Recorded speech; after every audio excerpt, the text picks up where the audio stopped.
camera.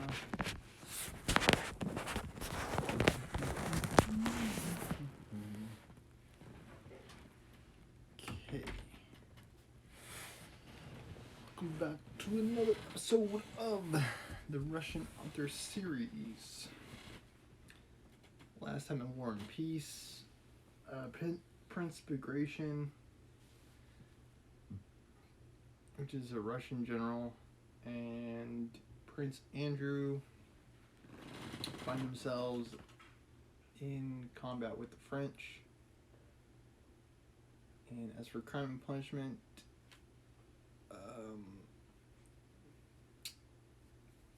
Raskolnikov basically just asks everyone to go away. That was the last time. And this next chapter is going to be super duper long. So, yeah. I think I'll start with Crime and Punishment. Because it's going to take me probably like a decent amount of time to get through it. I think tomorrow we'll have the exercise stream. And then maybe another one on Thursday, but it's... Yeah, I don't know. I'd say maybe.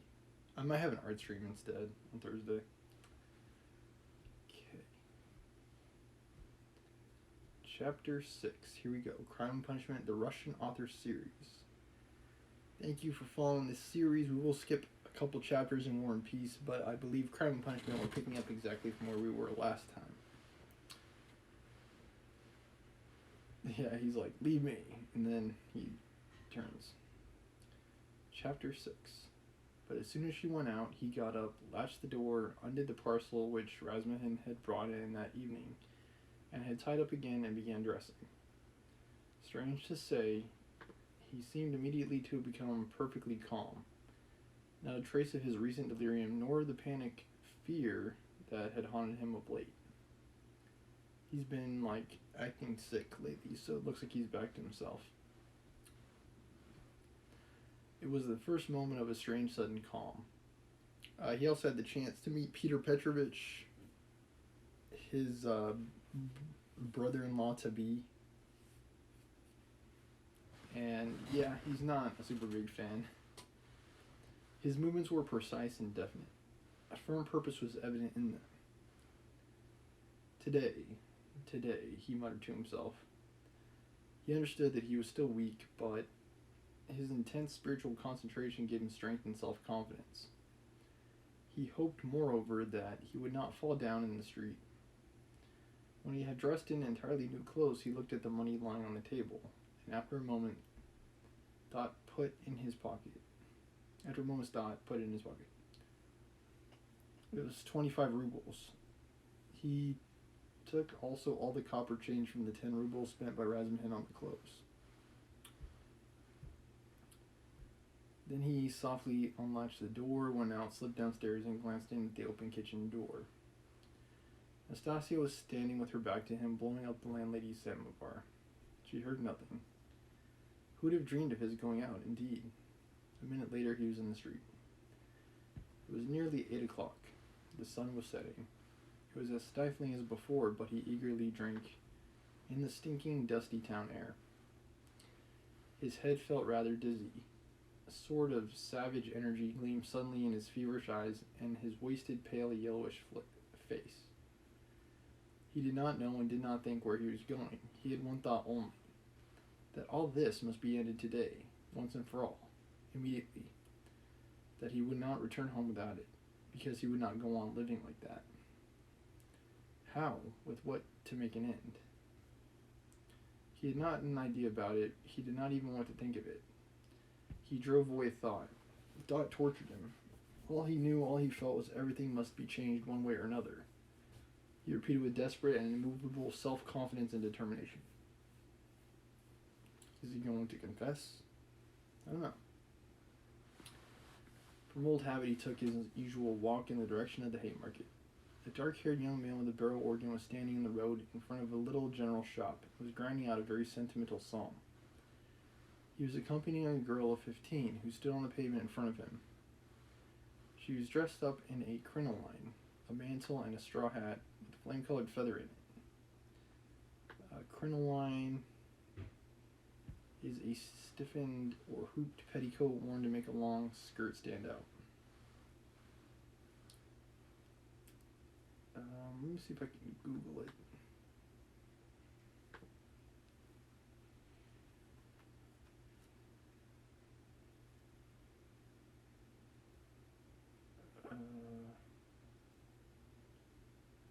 It's kind of like a jacket.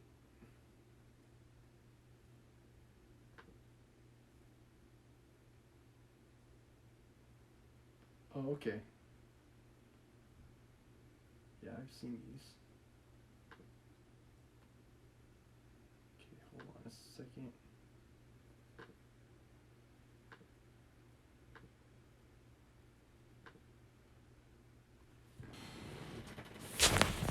Yeah, I've seen crinolines before.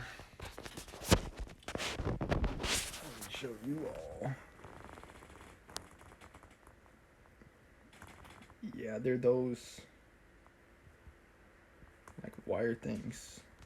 There's Princess Dagmar of Denmark. I don't really know why they had those. I think it's like to make you seem fancier, something like that.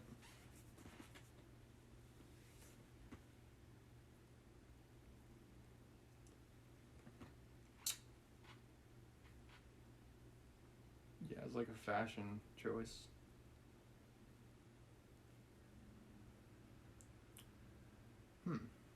Okay. That's a crinoline. She's wearing one. This woman that's with the man with the organ. It is strong and rather agreeable voice, cracked and coarsened by street singing. She sang in hope of getting a copper from the shop. Raskolnikov joined 2 or 3 listeners, took out a 5 kopeck piece and put it in the girl's hand. She broke off abruptly on a sentimental high note, shouted sharply to the organ grinder, "Come on," and both moved on to the next shop. "Do you like street music?" said Raskolnikov, addressing a middle-aged man standing idly by him. The man looked at him, startled and wondering. "I love to hear singing to a street organ," said Raskolnikov, and his manner seemed strangely out of keeping with the subject. "I like it on cold, dark, damp autumn evenings. They must be damp. When all the passers-by have pale green sickly faces, or better still, when wet snow is falling straight down. When there's no wind. You know what I mean? And the street lamps shine through it." "I don't know, excuse me," muttered the stranger, frightened by the question in Raskolnikov's strange manner, and he crossed over to the other side of the street.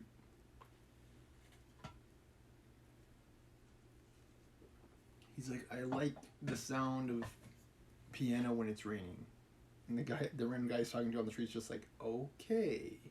Okay,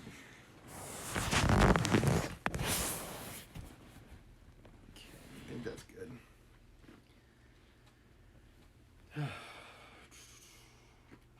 He's like, "I don't know what you're talking about." And he just goes.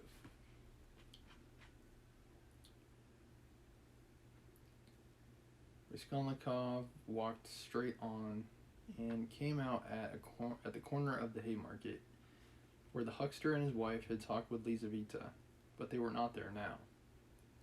Recognizing the place, he stopped, looked round, and addressed a young fellow in a red shirt, who stood gaping before a corn chandler's shop. "Isn't there a man who keeps a booth with his wife at this corner?"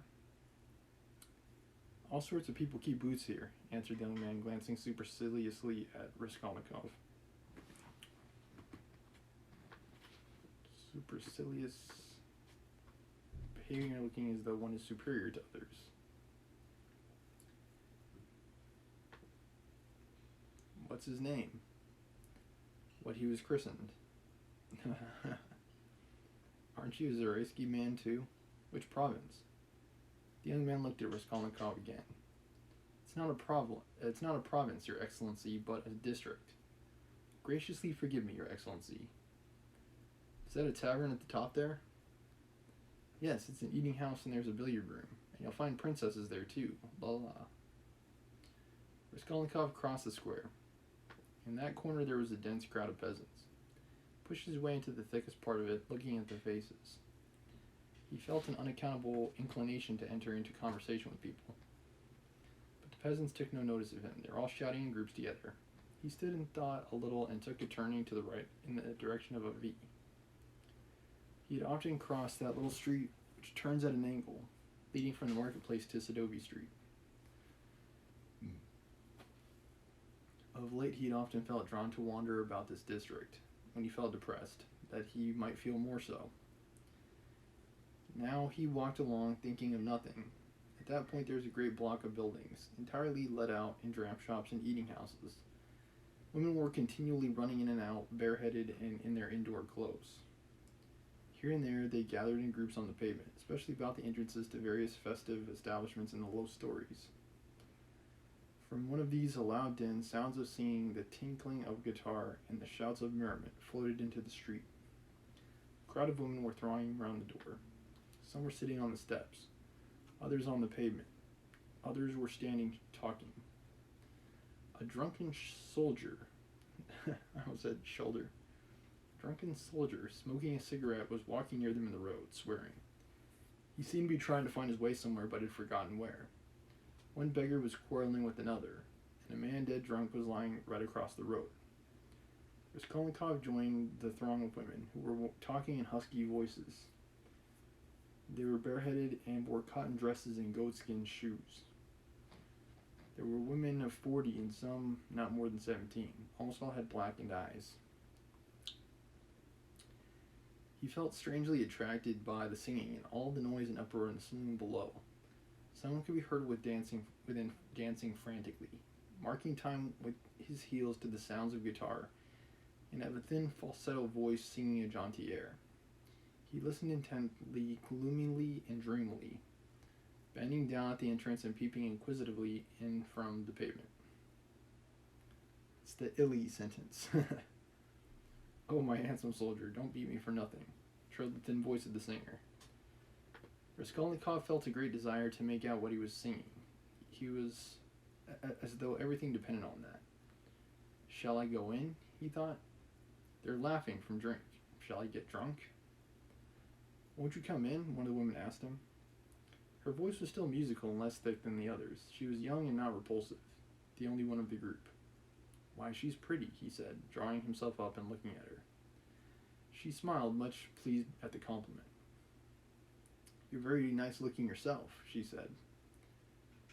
Isn't he thin, though? Observed another woman in a deep bass. Have you just come out of the hospital? They're all generals' daughters, it seems, but they have all snub noses, interposed a tipsy peasant with a sly smile on his face, wearing a loose coat. See how jolly they are? Go along with you. I'll go, sweetie. And he darted down into the saloon below. Raskolnikov moved on. I say, sir, the girl shouted after him. What is it? She hesitated. I'll always be pleased to spend an hour with you, kind gentleman, but now I feel shy. Give me 6 kopecks for a drink. There's a nice young man. Raskolnikov gave her what came first, 15 kopecks. And what a good-natured gentleman. What's your name? Ask for Duke Cleta. Hopefully I'm pronouncing that right. Duke Cleta. Well, that's too much, one of the women observed, shaking her head at Duke Cleta. I don't know how you can ask like that. I believe I should drop with shame. Raskolnikov looked curiously at the speaker. She was a pockmarked wench of 30, covered with bruises, with her upper lip swollen. She made her criticism quietly and earnestly. Where is it? Thought Raskolnikov. Where is it I've read that someone condemned to death says or thinks, an hour before his death, that if he had to live on some high rock on such a narrow ledge that he'd only room to stand, and the ocean everlasting darkness, everlasting solitude, everlasting tempest around him, if he had to remain standing on a square yard of space all his life, 1,000 years, eternity, it were better to live so than to die at once.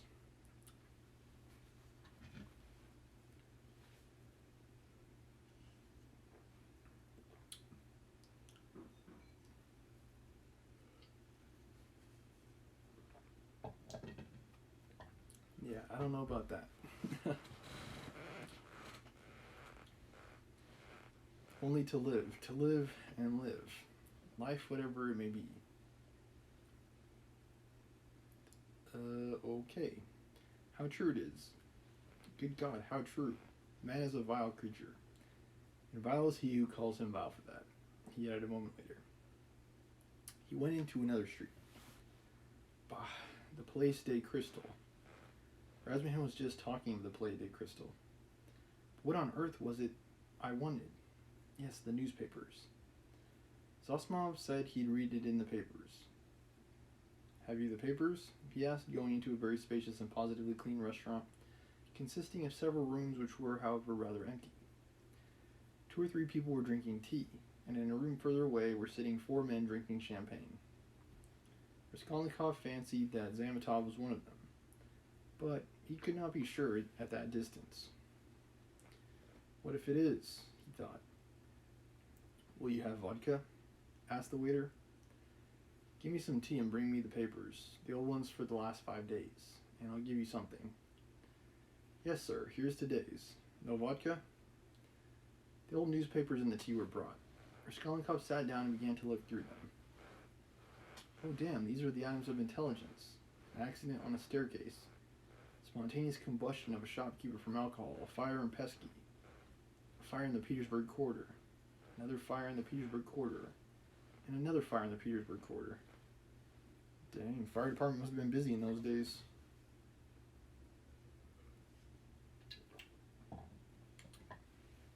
I think it wasn't uncommon in those days for like fires to like completely destroy a building. Like as I recall,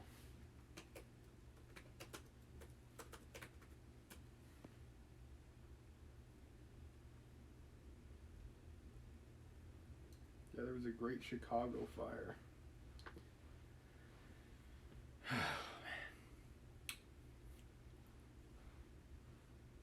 And it killed approximately 300 people.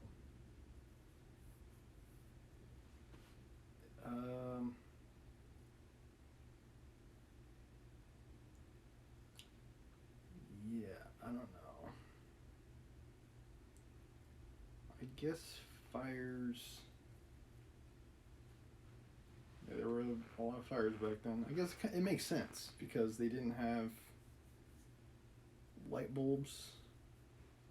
They had to use candles back then, so I think that makes it more likely for there to be a fire. Yeah.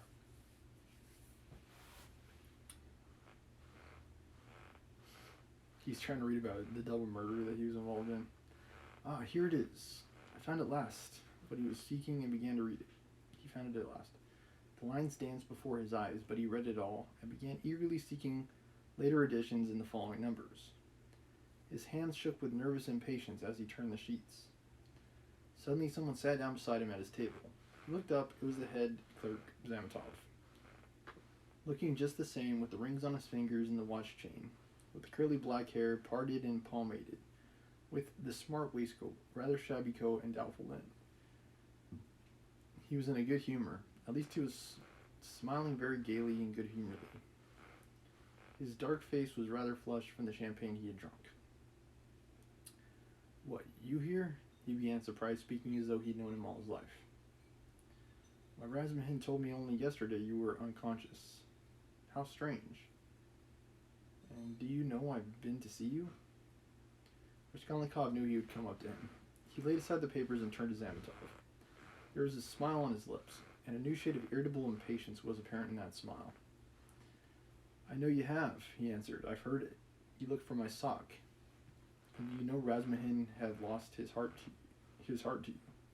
He says you've been with him to Louisa Ivanovna's, you know, the woman you tried to befriend, for whom you winked to the explosive lieutenant, and he would not understand. Do you remember? How could he fail to understand? It was quite clear, wasn't it? What a hothead he is. The explosive one? No, your friend Razumhin.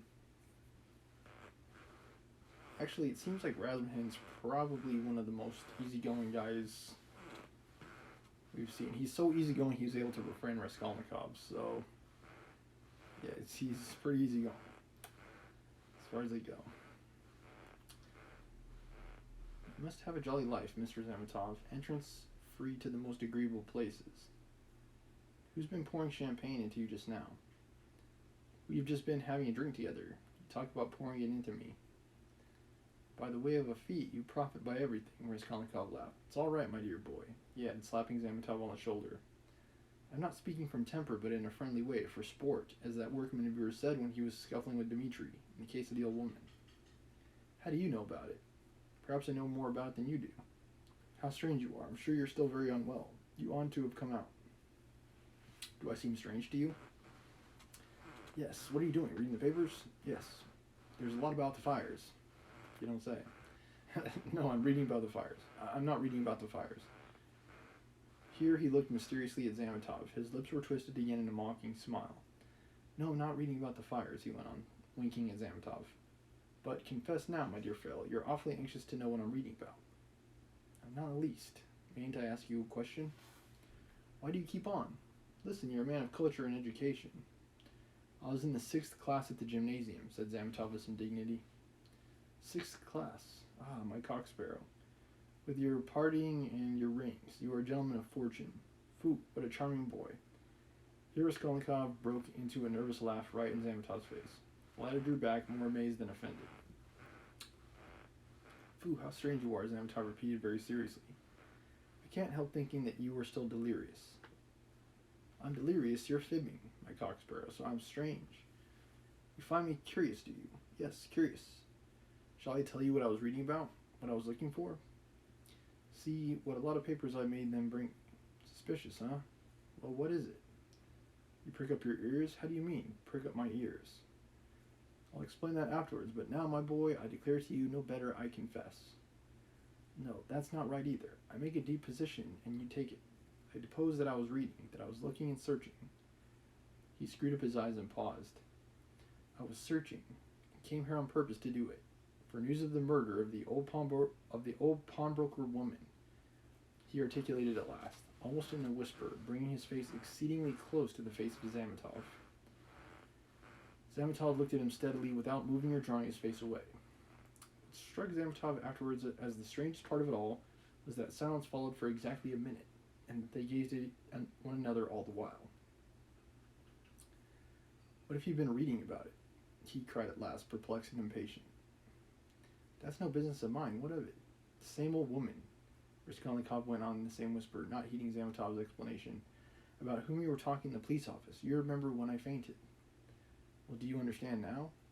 What do you mean? Understand what? Zamatov brought out, almost alarmed. Raskolnikov's set and earnest face was suddenly transformed, and he suddenly went off into the same nervous laugh as before, as though utterly unable to restrain himself.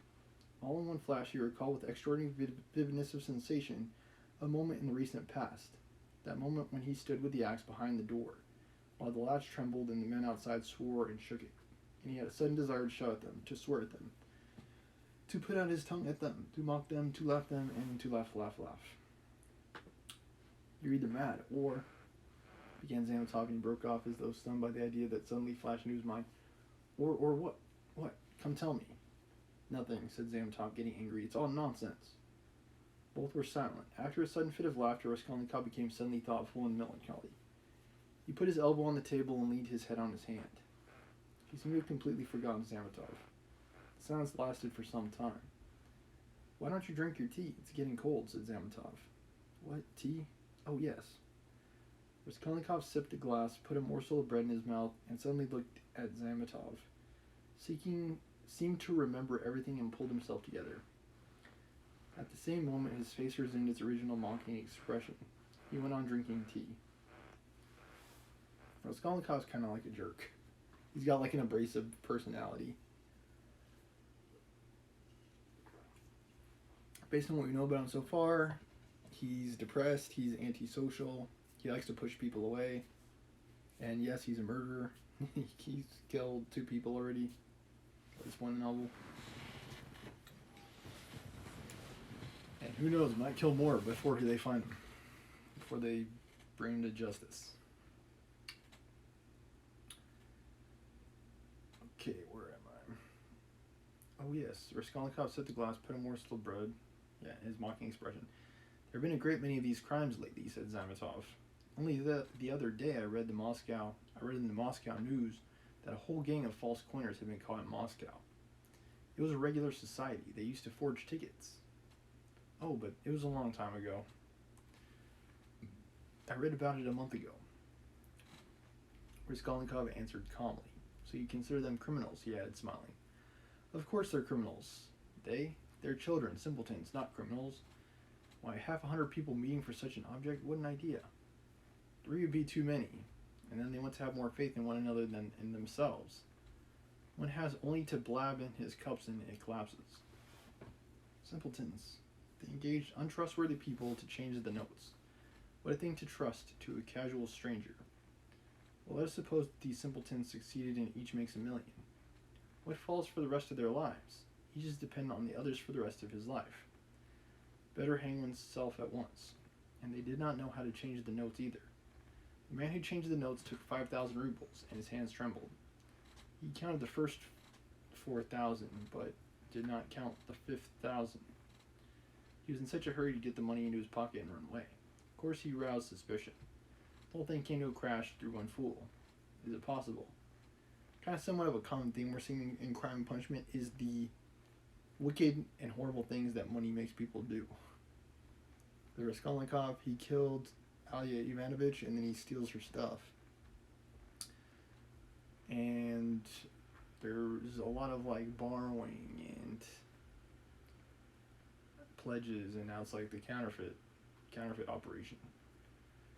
That his hand trembled, observed Zamatov. Yes, that's quite possible.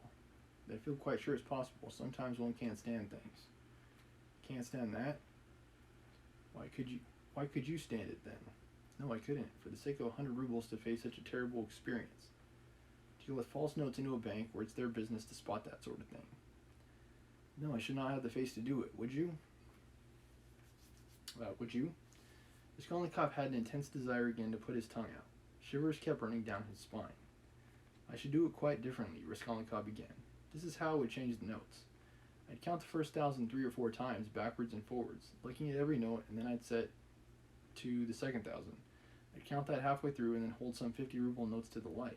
Then turn it, then hold it to the light again to see whether it was a good one. I am afraid, I would say, a relation of mine lost 25 rubles the other day through a false note. And then I'd tell them the whole story. After I began counting the third, no, excuse me, I would say. I fancy I made a mistake in the 700 and that second 1,000, I'm not sure. So I would give up third 1,000 and go back to the second 1,000, so on and so on. When I had finished, I'd pick out one from the fifth, one from the second 1,000 and take them again to the light and ask again, change them please. Put the clerk into such a stew that he would not know how to get rid of me. When I'd finished and had gone out, I'd come back, no, excuse me, and ask for some explanation. That's how I would do it. Phew, what terrible things you say, said Zamatov, laughing. But all that is only talk. I dare say when it came to deeds, you'd make a slip. I believe that even a practiced, desperate man cannot always reckon on himself, much less you and I. To take an example in your home, that old woman murdered in our district. The murderer seems to have been a desperate fellow. He risked everything in open daylight. Was saved by a miracle, but his hands shook too. He did not succeed in robbing the place. He couldn't stand it. That was clear from the... Raskolnikov seemed offended. Clear? Why don't you catch him then? He cried, maliciously jibing at Zamatov. Well, they will catch him. Who? You? Do you suppose you could catch him? You've a tough job. The great point for you is whether a man is spending money or not. If he had no money and suddenly begins spending, he must be the man, so that any child can mislead you. The fact is, they always do that, though, answered Zamatov. A man will commit a clever murder at the risk of his life, and then at once he goes drinking in a tavern. You're caught spending money. They are not all as cunning as you are. You wouldn't go to a tavern, of course. Raskolnikov frowned and looked steadily at Zamatov. You seem to enjoy the subject and would like to know how I should behave in that case, too, he asked with displeasure.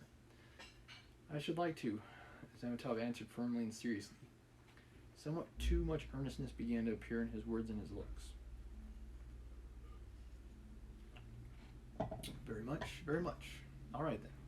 This is how I should behave. Raskolnikov began, again bringing his face close to Zamatov's, again staring at him and speaking in a whisper, so that the latter positively shuddered. This is what I should have done. I should have taken the money and the jewels. I should have walked out of there and have gone straight to some deserted place, with fences around it and scarcely anyone to be seen. Some kitchen garden or place of that sort. I should have looked out beforehand, some stone weighing 100 weight or more which had been lying in the corner from the time the house was built. I would lift that stone. There would sure be to be a hollow under it, and I would put the jewels and money in that hole. I'm pretty sure this is exactly what he did. Then I'd roll the stone back so that it would look as before, press it down with my foot, and walk away. For a year or two, 3 maybe, I would not touch it, and well, they could search. There'd be no trace. You're a madman, said Zamatov, and for some reason he too spoke in a whisper, moved away from Raskolnikov, whose eyes were glittering. He had turned fearfully pale, and his upper lip was twitching and quivering. He's like, I'm either talking to a crazy person or a murderer, so maybe I should leave.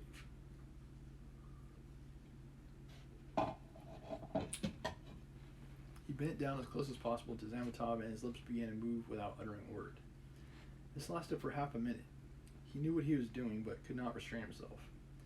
The terrible word trembled on his lips, like the latch on that door. In another moment it will break out. In another moment he will let it go. He will speak out. What if it was I who murdered the old woman in Lizaveta? He said suddenly, and realized what he had done. Zamatov looked wildly at him and turned white as the tablecloth. His face wore a contorted smile. But is it possible? He brought out faintly. Raskolnikov looked wrathfully at him. Own up that you believed it. Yes, you did. Not a bit of it.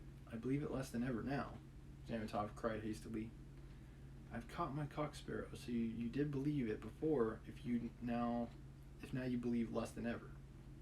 Not at all, cried Zamatov, obviously embarrassed. Have you been frightening me so as to lead up to this? You don't believe it then? What were you talking about behind my back when I went out of the police office? And why did the explosive lieutenant question me after I fainted? Hey there, he shouted to the waiter, getting up and taking his cap. How much? 30 kopecks, the waiter replied, running up. And there's 20 kopecks for vodka. See what a lot of money. He held out his shaking hand to Zamatov with notes in it. Red notes and blue, 25 rubles. Where did I get them, and where did my new clothes come from? You know I had not a kopek. You've cross-examined my landlady. I'll be bound. Well, that's enough. SS costs till we meet again. He went out trembling all over from a sort of wild hysterical sensation in which there was an element of insufferable rapture. Yet he was gloomy and terribly tired. His face was twisted as after a fit. His fatigue increased rapidly. Any shock, any irritating sensation stimulated and revived his energies at once, but his strength failed as quickly when the stimulus was removed.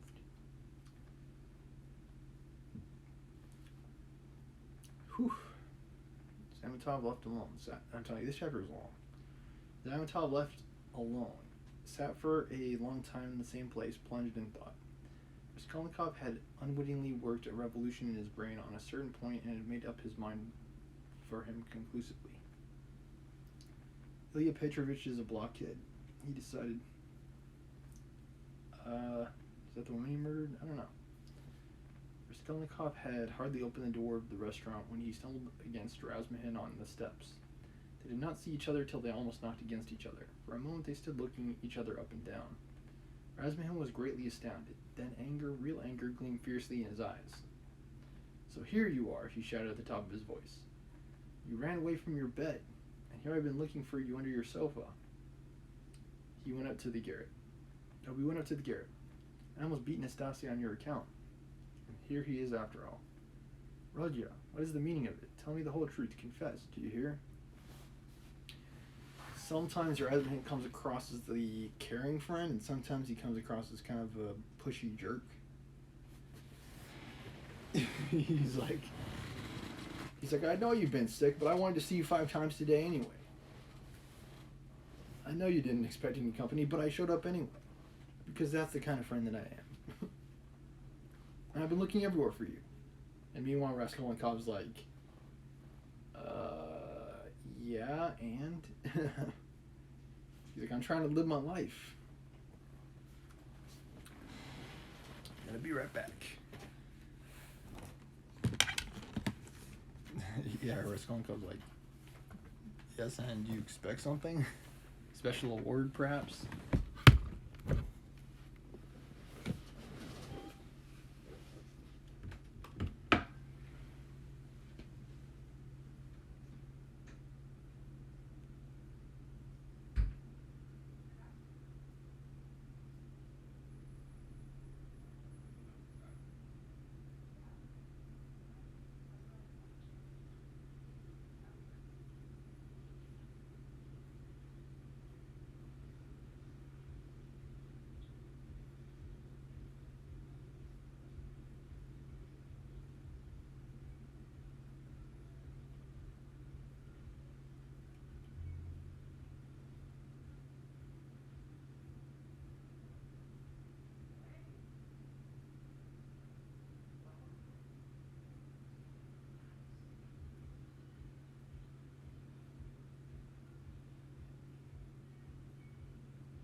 Okay, and I'm back.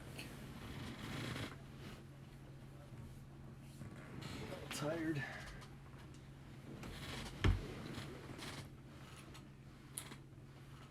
Okay, where am I? Okay, Raskolnikov and Razumhin are reuniting in this bar. It means that I'm sick to death of you. I'm sick to death of you all, and I want to be alone, Raskolnikov answered calmly. I pretty much knew he was going to say that. He's like, I just want you to leave me alone.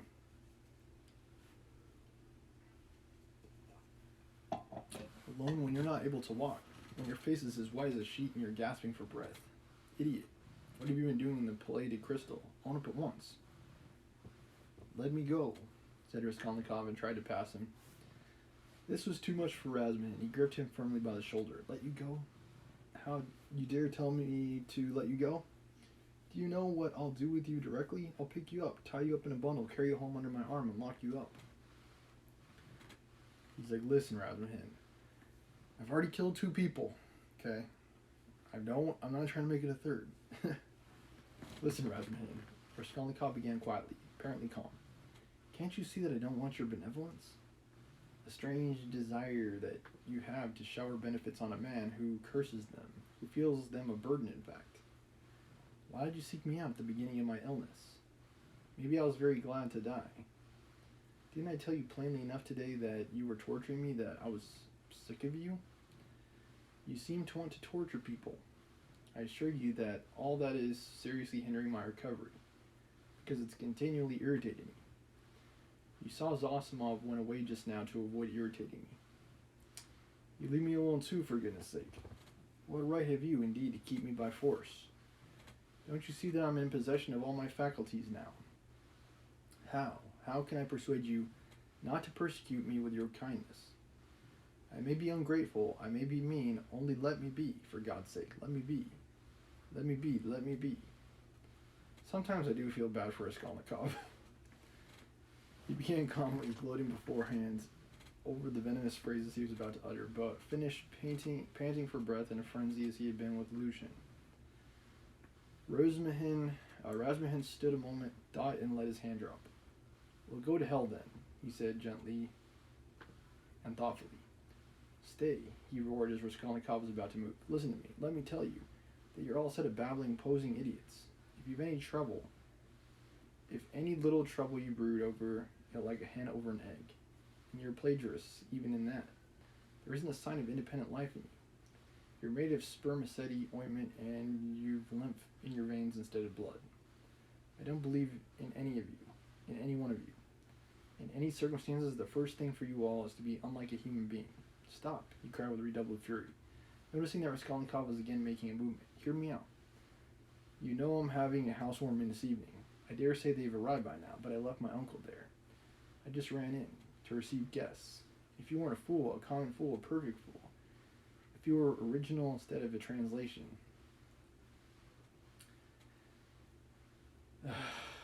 Razman, you're having a housewarming party, and here you are, like in some random bar. You should be tending to your party, not over here harassing your friend who just wants to party by himself. You see, like, and he does a lot of stuff that no one asks him to do. I recognize you're a clever fellow, but you're a fool. If you weren't a fool, you'd come around to me this evening instead of wearing out your boots in the street. Since you've gone out, there's no help for it. I give you a snug, easy chair. My landlady has one. A cup of tea, company. Or you could lie on the sofa. Any way you would be with us. Zasamov will be there too. Will you come? No. Rubbish, Razman shouted, out of patience. Out of patience. How do you know? You can't answer for yourself. You don't know anything about it. Thousands of times I've fought tooth and nail with people and run back to them afterwards. One feels ashamed and goes back to a man. So remember, Pachinkov's house in the third story. Why, Mr. Razmahin, I do believe you'd let anybody beat you from sheer benevolence. Beat who, me? I twist his nose off at the mere idea. Pachinkov's house, 47, Babushkin's flat. I shall not come, Razmahin. Raskolnikov turned and walked away. I bet you will, Razmahin shouted after him. I refuse to know if you don't. I refuse to know you if you don't.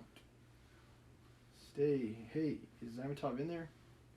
Yes. Did you see him? Yes. Talk to him? Yes. What about? Confound you, don't tell me then. Panchinkov's house, 47, Babushkin's flat, remember.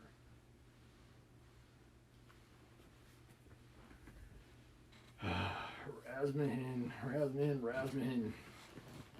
Sometimes just gotta wake up and smell the coffee. Raskolnikov walked on, turned the corner into Sadovy Street. Razman looked after him thoughtfully. Then with a wave of his hand he went into the house, but stopped short of the stairs. Confound it, he went on almost aloud. He talked sensibly, but yet, I'm a fool. As if madmen didn't talk sensibly. This was just what Zasimov seemed afraid of. He struck his finger on his forehead. What if... how could I let him go off alone? He may drown himself. Ah, what a blunder, I can't. And he ran back to overtake Raskolnikov, but there was no trace of him. With a curse, he returned with rapid steps to the plated crystal to question Zamatov. In a word, he needs to practice forbearance. Like forbearance. Not everyone wants to see and hear from you all the time. Okay? Like,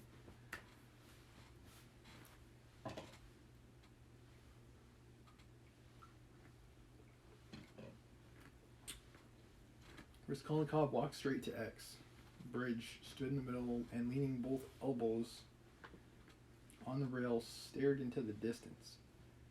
On parting with Razmahin, he felt so much weaker that he could scarcely reach this place. He longed to sit or lie down somewhere in the street.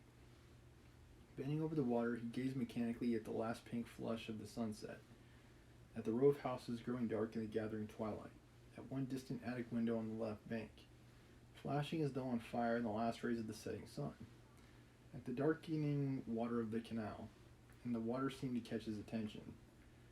At last, red circles flashed before his eyes, the houses seemed moving, the passers-by, the canal banks, the carriages all danced before his eyes. Suddenly he started, saved again perhaps from swooning by an uncanny and hideous sight. He became aware of someone standing on the right side of him. He looked away. He looked and saw a tall woman with a kerchief on her head, with a long, yellow-wasted face and red sunken eyes.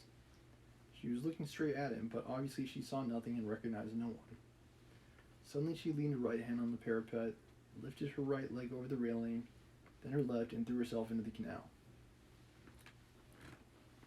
Raskolnikov's like, I'm not going down there. The filthy water parted and swallowed up its victim for a moment, but an instant later, the drowning woman floated to the surface, moved slowly with the current, her head and legs in the water, her skirt inflated like a balloon over her back. A woman drowning, shouted dozens of voices. People ran up.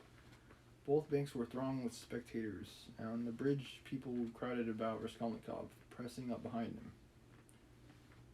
Mercy on it. It's our Efrosinya, a woman cried tearfully close by. Mercy, save her. Kind people, pull her out. A boat, was shouted in the crowd, but there was no need of a boat. A policeman ran down the steps to the canal, threw off his greatcoat and his boots, and rushed into the water. Must not have been that deep, then. Like a foot of water. It was easy to reach her. She floated within a couple yards from the steps. He caught hold of her clothes with his right hand, and with his left seized a pole, which a comrade had held out to him. The drowning woman was pulled out at once. They laid her on the granite pavement of the embankment. She soon recovered consciousness, raised her head, sat up, and began sneezing and coughing, stupidly wiping her wet dress with her hands. She said nothing. "She's drunk herself out of her senses," the same woman's voice wailed at her side. "Out of her senses. The other day she tried to hang herself. We cut her down. I ran out to the shop just now, left my little girl to look after her. And here she's in trouble again. A neighbor, gentlemen, a neighbor, we live close by. Second house from the end, see yonder." The crowd broke up. The police still remained around the woman. Someone mentioned the police station. Raskolnikov looked on with a strange sensation of indifference and apathy. Yeah, exactly. He's like, I ain't going in there. He felt disgusted. "No, that's loathsome. Water. It's not good enough," he muttered to himself. "Nothing will come of it," he added. "No use to wait. What about the police office? Why isn't Zamatov at the police office? The police office is open till 10 o'clock. Turned his back to the railing and looked about him. "Very well, then," he said resolutely. He moved from the bridge and walked in the direction of the police office. His heart felt hollow and empty. He did not want to think. Even his depression had passed. There was not a trace now of the energy with which he had set out to make an end of it all. Complete apathy had succeeded to it. He's like, who cares? Well, it's a way out of it, he thought, walking slowly and listlessly along the canal bank. Anyway, I'll make an end, for I want to. But is it a way out? What does it matter? There'll be the square yard of space. How? But what an end? Is it really the end? Shall I tell them or not? Ah, damn. How tired I am. If I could find somewhere to sit down to lie down soon. What I am most ashamed of is its being so stupid. But I don't care about that either. What idiotic ideas come into one's head. Yes, indeed, Raskolnikov. Yes, indeed. To reach the police office, he had to go straight forward and take the second turn to the left. It was only a few paces away. But at the first turning, he stopped, and after a minute's thought, turned into a side street and went 2 streets out of his way, possibly without any object, possibly to delay a minute and gain time. He walked looking at the ground. Suddenly someone seemed to whisper in his ear, lifted his head, and saw that he was standing at the very gate of the house. He had not passed it, he had not been near it since that evening. An overwhelming, unaccountable prompting drew him on. He went into the house, passed through the gateway, then into the first entrance on the right, and began mounting this familiar staircase to the 4th story. The narrow, steep staircase was very dark. He stopped at each landing and looked around him with curiosity. On the first landing of the framework, the window had been taken out. That wasn't so, then, he thought.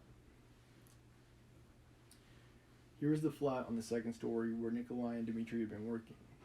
It's shut up and the door newly painted, so it's to let. Then the 3rd story and the 4th. Here. He was perplexed to find the door of the flat wide open. There were men there. He could hear voices. He had not expected that. After a brief hesitation, he mounted the last stairs and went into the flat. It, too, was being done up. There were workmen in it. This seemed to amaze him. He somehow fancied that he would find everything as he left it, even perhaps the corpses in the same places on the floor. And now, bare walls, no furniture. Seemed strange. He walked to the window and sat down on the windowsill. There were 2 workmen, both young fellows, but one much younger than the other. They were papering the walls with a new white paper covered with lilac flowers instead of the old dirty yellow one. Raskolnikov, for some reason, felt horribly annoyed by this. He looked at the new paper with dislike, as though he felt sorry to have it all so changed. The workmen had obviously stayed beyond their time, and now they were hurriedly rolling up their paper and getting ready to go home. They took no notice of Raskolnikov's coming in. They were talking. Raskolnikov folded his arms and listened. She comes to me in the morning, said the elder to the younger, very early, all dressed up. Why are you preening and pranking? Says I. I'm ready to do anything to please you, Tit Vasilich. That's a way of going on. She dressed up like a regular fashion book. And what is a fashion book? the young one asked. He obviously regarded the other as an authority. Fashion book is a lot of pictures, colored, and they come to the tailors here every Saturday, by post from abroad to show folks how to dress. The male sex as well as the female. They're pictures. The gentlemen are generally wearing fur coats, and the ladies fluffles. They're beyond anything that you can fancy. Whew. Yeah, back in those days they had like encyclopedias and stuff. This was before the time of the internet too. So everything that you had to know and learn was from books. There's nothing you can't find in Petersburg, the younger cried enthusiastically. Except father and mother, there's everything. Except them, there's everything to be found, my boy, the other declared sententiously.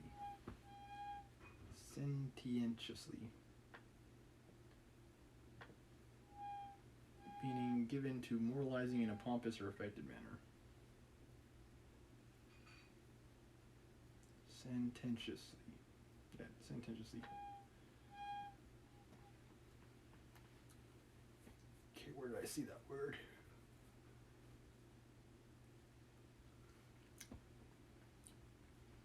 Raskolnikov got up and walked into the other room where the strong box, the bed, and the chest of the drawers had been. The room seemed to him very tiny without furniture in it. The paper was the same. The paper in the corner showed where the case of icons had stood. He looked at it and went to the window. The elder workman looked at him askance. What do you want? He asked suddenly. Instead of answering, Raskolnikov went into the passage and pulled the bell. Excuse me. They always returned to the scene of the crime. The same bell, the same cracked note. He rang it a second and a third time. He listened and remembered. The hideous and agonizingly fearful sensation he had felt then began to come back more and more vividly. He shuddered at every ring and it gave him more and more satisfaction. Well, what do you want? Who are you? The workman shouted, going out to him. Raskolnikov went inside again. I want to take a flat, he said. I'm looking round. It's not the time to look at rooms at night. And you have to come up with a porter. The floors have all been washed. Will they be painted? Raskolnikov went on. Is there no blood? What blood? Why, the old woman and her sister were murdered here. There is a perfect pool there. But who are you? The workman cried, uneasy. He's like, and why are you talking like that? Who am I? Yes. You want to know? Come to the police station, I'll tell you. The workman looked at him in amazement. It's time for us to go, we're late. Come along, Aloshka. We must lock up, said the elder workman. Very well, come along, said Raskolnikov indifferently, and going out first, he went slowly downstairs. Hey, porter, he cried in the gateway. At the entrance, several people were standing, staring at the passers-by. The two porters, a peasant woman, a man in a long coat, and a few others. Raskolnikov went straight up to them. What do you want? Asked one of the porters. Have you been to the police office? I've just been there. What do you want? Is it open? Of course. Is the assistant there? He was there for a time. What do you want? Raskolnikov made no reply, but stood beside them and lost in thought. He's been to look at the flat, said the elder workman, coming forward. Which flat? Where we are at work. Why have you washed away the blood, says he. There has been a murder here, says he, and I've come to take it. He began ringing at the bell, all but broke it. Come to the police station, says he. I'll tell you everything there. He wouldn't leave us. The porter looked at Raskolnikov, frowning and perplexed. Who are you? He shouted as impressively as he could. I am Rodion Romanovich Raskolnikov, formerly a student. I live in Shil's house. Not far from here, flat number 14. Ask the porter. He knows me. Raskolnikov said all this in a lazy, dreamy voice, not turning around but looking intently into the darkening street. Why have you been to the flat? To look at it. What is there to look at? Take him straight to the police station. The man in the long coat jerked in abruptly. It does seem kind of suspicious and strange.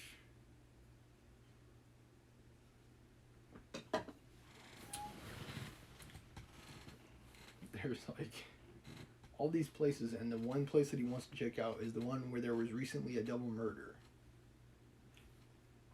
Seems unusual. Seems kind of strange.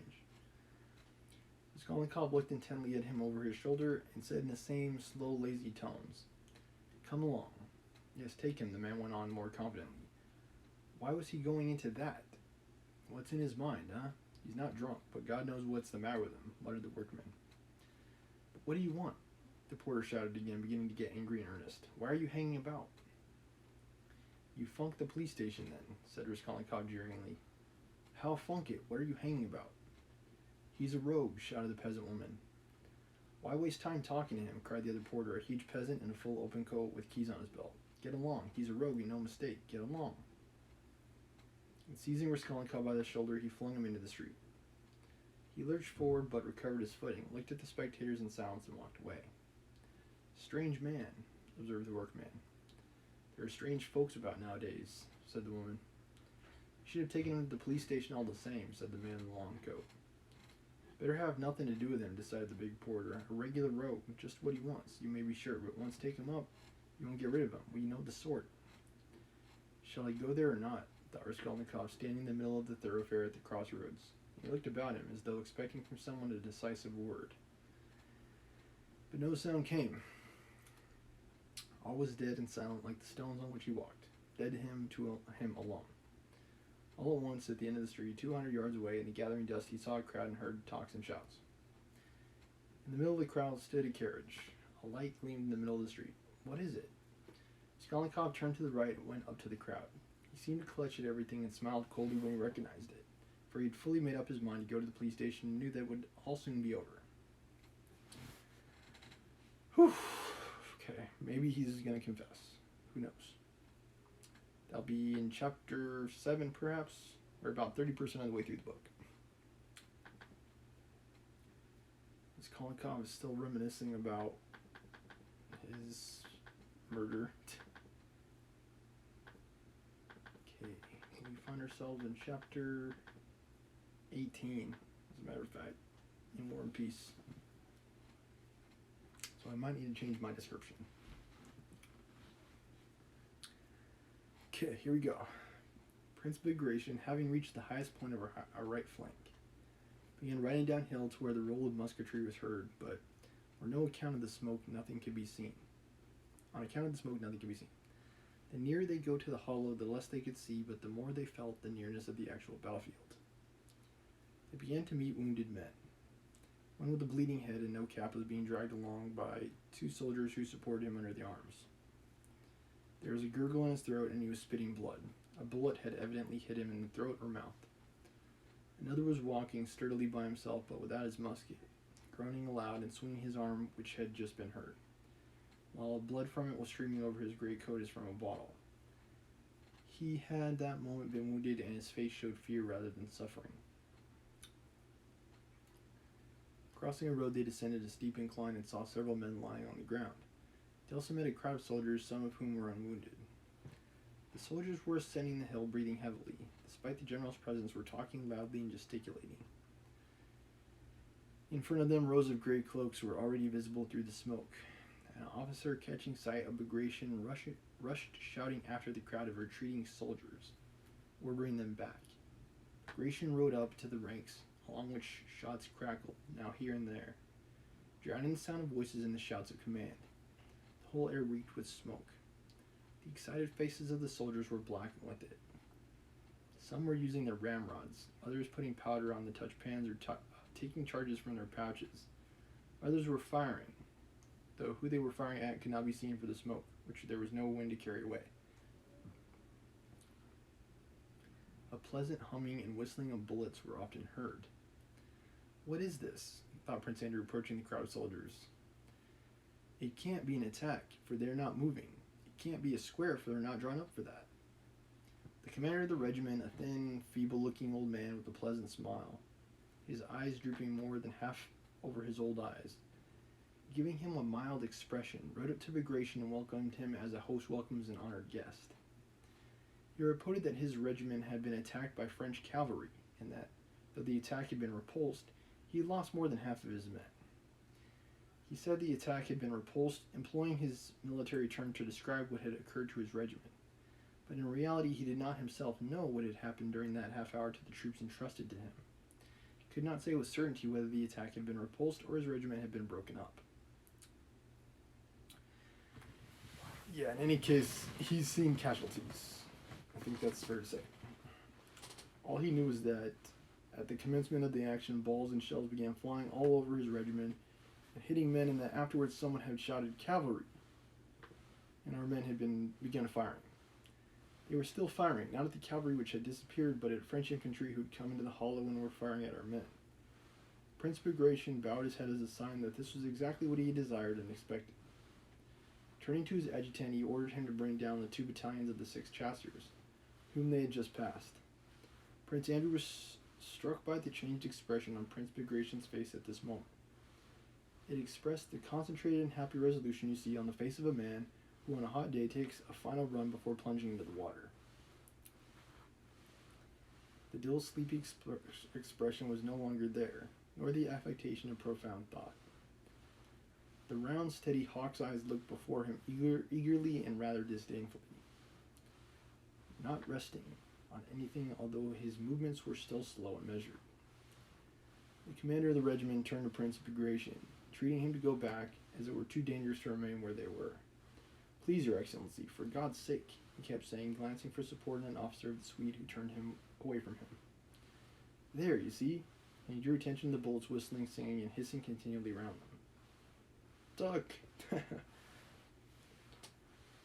He spoke in the tone of entreaty and reproach that a carpenter uses to a gentleman who has picked up an axe. "We're used to it, but you, sir, you will blister your hands." He spoke as if those bullets could not kill him, and his half-closed eyes gave still more persuasiveness to his words. "It's like you guys are Russian royalty. What are you doing up here?" The staff officer joined in the colonel's appeals, but Bagration did not reply. He only gave an order to cease firing and reform, so as to give room for the 2 approaching battalions. While he was speaking, the curtain of smoke that had concealed the hollow, driven by a rising wind, began to move from right to left as if drawn by an invisible hand. The hill opposite, with the French moving about on it, opened out before them. All eyes fastened involuntarily on this French column advancing against them and winding down over the uneven ground. One could already see the soldiers' shaggy caps, distinguish the officers from the men, and see the standard flapping against its staff. "They march splendidly," remarked someone in Bagration's suite. The head of the column had already descended into the hollow. The clash would take place on the side of it. The remains of our regiment had been in action, rapidly formed up and moved to the right. From behind it, dispersing the laggards, came 2 battalions of the 6th Chasseurs in fine order. Before they had reached Bagration, the weighty tread of the mass of men marching instead could be heard. On the left flank, nearest to Bagration, marched a company commander, a fine, rounded-faced man, with a stupid and happy expression. The same man who rushed out of the wattle shed. At that moment, he was clearly thinking of nothing but how dashing a fellow he would appear as he passed the commander.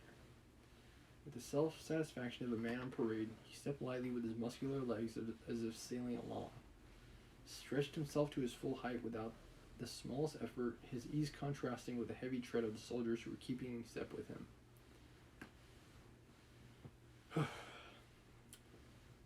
He carried close to his leg a narrow, unsheathed sword, small, curved, and not like a real weapon. Okay. Looked now at the superior officers and now back at the men without losing step, his whole powerful body turning flexibly. It was as if all the powers of his soul were concentrated on passing the commander in the best possible manner. In feeling that he was doing it well, he was happy. Left, left, left, he seemed to repeat to himself at each alternate step. And in time to this, with stern but varied faces, the wall of soldiers burdened with knapsacks and muskets marched in step. Each one of these hundreds of soldiers seemed to be repeating to himself at each alternate step. Left, left, left, The fat major skirted a bush, puffing and falling out of step. A soldier who had fallen behind, his face showing alarm at his defection, ran at a trot, panting to catch up with his company. A cannonball cleaving the air flew over the heads of Bagration and his suite, and fell into the column to the measure of left. Left, close up, came the company commander's voice in jaunty tones. The soldiers passed in a semicircle round something where the ball had fallen, and an old trooper on the flank, a non-commissioned officer who had stopped beside the dead men, ran to catch up his line, and falling into step with their hop, looked back angrily. And through the ominous silence and the regular tramp of feet beating the ground in unison, one seemed to hear left, left, left. Well done, lads, said Prince Bagration. Well done not getting hit by that cannonball. Glad to do our best, Your Excellency, came a confused shout from the ranks. It's like, way to not get hit. A morose soldier marching on the left turned his eyes on Bagration as he shouted, with an expression that seemed to say, "We know that ourselves." Another, without looking round, as though fearing to relax, shouted with his mouth wide open and passed on. The order was given to halt and down knapsacks. Bagration rode round the ranks and had marched past him and dismounted. He gave the reins to a Cossack, took off and handed over his felt coat, stretched his legs and set up his cap straight. The head of the French column with its officers leading appeared from below the hill. "Forward with God," said Bagration in resolute, sonorous voice, turning for a moment to the front line and slightly swinging his arms. He went forward uneasily over the rough field with the awkward gait of a cavalryman. Prince Andrew felt that invisible power was leading him forward, and experienced great happiness. The French were already near. Prince Andrew, walking beside Bagration, would clearly distinguish their bandoliers, red epaulets, and even their faces. He distinctly saw an old French officer who, with gaitered legs and turned out toes, climbed the hill with difficulty. Prince Bagration gave no further orders and silently continued to walk on in front of the ranks. Suddenly one shot after another rang out from the French. Smoke appeared all along their uneven ranks, and musket shots sounded. Several of our men fell, among them the round-faced officer who had marched so gaily and complacently. But at the moment the first report was heard, Bagration looked around and shouted, "Hurrah! Hurrah!" rang a long-drawn shout from our ranks. Passing Bagration and racing one another, they rushed in an irregular but joyous and eager crowd down the hill at their disordered foe. Prince Bagration's trying to stay positive. He's like, "Woohoo! Yippee!" And like, people are dying all around him. Moss Crop, hello and thank you for visiting the show. This is War and Peace, chapter 18. I just finished. Book 2.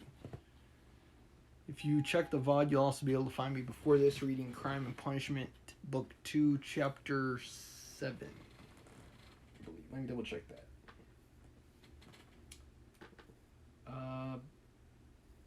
Chapter 6. Sorry, Crime and Punishment, Chapter 6, Book 2. Whew, long chapters. I'll tell you that. Long chapters.